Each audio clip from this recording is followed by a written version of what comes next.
Number 6, Oregon at number 3, Penn State.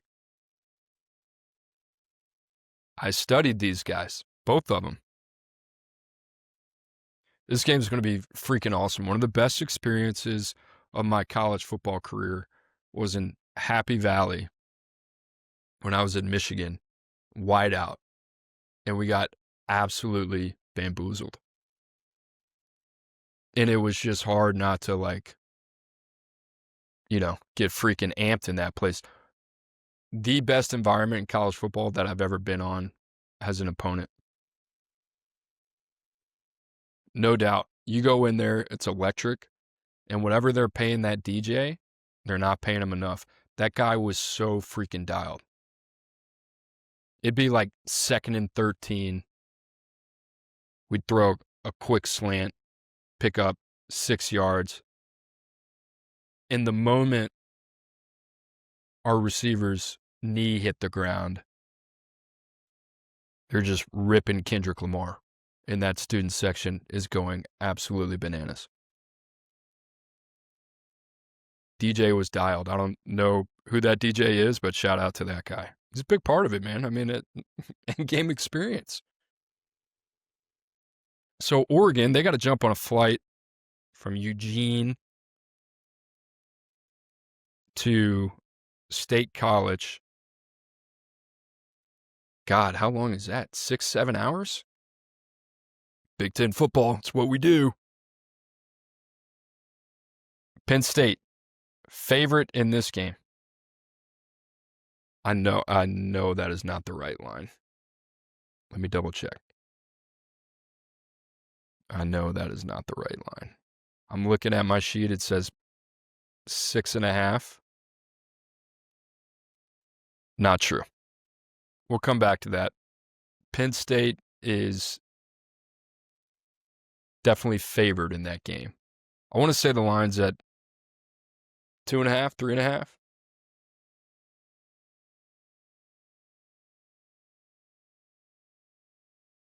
We'll come back to it. But Oregon at Penn State. Here's the thing that jumps out to me. James Franklin against top 25 teams. 17-26. James Franklin against top 10 opponents. 4-20. James Franklin against top 5 opponents. 1-13. His quarterback, the number 1 quarterback in the class of 22, the number 3 player overall, 5-7 against top 25 opponents. The 5 teams that he has beaten: Utah, Rose Bowl; Iowa, at home; Illinois, at home; SMU, at home; Boise State, Fiesta Bowl. Teams that he's lost to: Michigan twice, Ohio State twice, Ole Miss bowl game, Oregon Big Ten championship, Notre Dame in the playoffs. So if you see a trend there, the trend to me is every time Penn State is supposed to win a game, they win a game. And every time Penn State is a dog in a 51-49 matchup, they lose. That's the most disappointing thing about Penn State. Because they're an extremely talented team with a lot of experience and continuity at really important positions. And here's the thing that could swing it for Penn State, they're favored in this game. I will get that line for you. Is that you got them at home, and this is a different environment for Oregon. I'm not saying they haven't played in big environments before, but this is ideal for Penn State.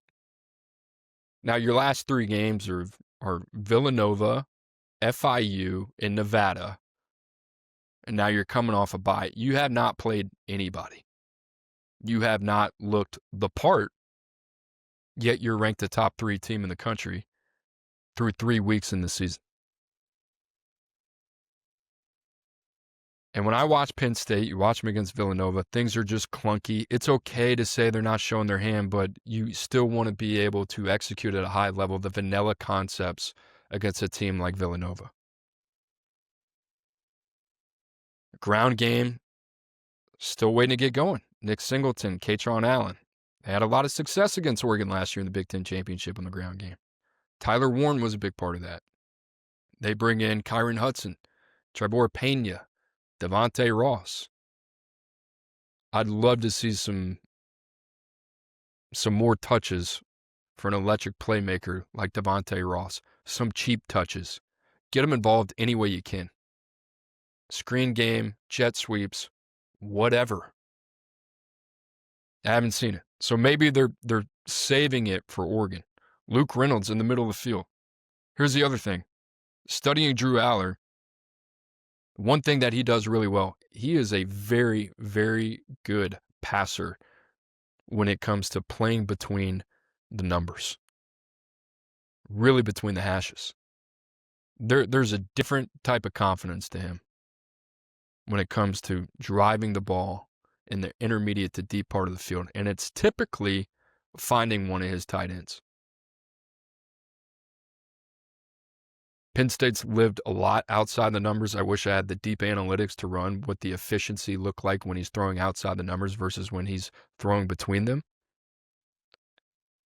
But things that you would expect for a third-year starter, playing faster, being able to progress through a full field read, knowing where your checkdowns are in the flat, accuracy on the deep ball placement in terms of run after catch opportunities. Sometimes it's there, sometimes it's not. And that unevenness in the quarterback play is ultimately going to be the difference in these games when you're playing an opponent like Oregon, who has speed, athleticism all over the freaking field. And in case, if you weren't with us earlier, I said that Oregon and Ohio State are the two most talented teams in the country with the most depth. And that's included in the front seven, especially in the back end. Now, if you're Penn State, there's a place where I think you can take advantage of a strength and a potential vulnerability for Oregon. It would be the interior defensive line for the Ducks. I would go after Bear Alexander. I would go after Terrence Green. I would go after Jericho Johnson. I am not saying that those aren't capable players. I'm just saying it feels a little bit untested to me. Are you going to have any advantages in the secondary? I don't know. Doesn't mean that you can't make plays. But Drew Allar's got to stay ahead of the chain. He's got to be smart. He's got to be decisive. He's got to get the ball out quick. Penn State has to set the tone. And in case you don't know anything about Dan Lanning, he likes setting the tone. He likes walking into your house, going into your kitchen, opening your fridge, and drinking all your milk. That's Dan Lanning. If you're Penn State, don't let him do that. You set the tone at the line of scrimmage. Front seven play that's going to be important. Do they have enough? Get the guys going. Petagna, Ross, Reynolds. You got guys, man.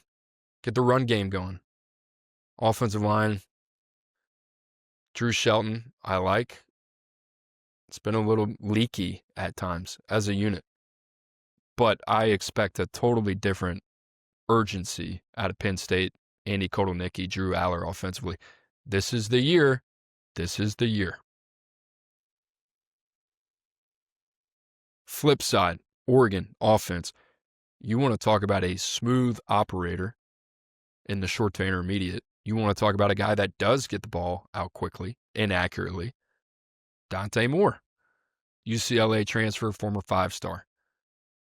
And I think a lot of people thought, all right, when Dylan Gabriel left, he's kind of the epitome of the old head experience. Played more games than anybody you could think of in college football outside of Kellen Moore. Dante Moore has been really good at accentuating Will Stein's offense and he knows what buttons to press. The biggest thing with Dante Moore that I don't think he's seen yet is pressure. And when he's faced a little pressure, things have been a little off. Now, he hadn't seen a ton of it, but when he does, I think that's how you get to him if you're Jim Knowles, who stifled this offense a year ago when he was at Ohio State as a defense coordinator in the Rose Bowl. Here's the thing. Oregon, talented in the trenches. Isaiah World, potential first-round draft pick. He struggles with speed to power and anchoring ability. So that's denied Dennis Sutton. You're just trying to find the matchup.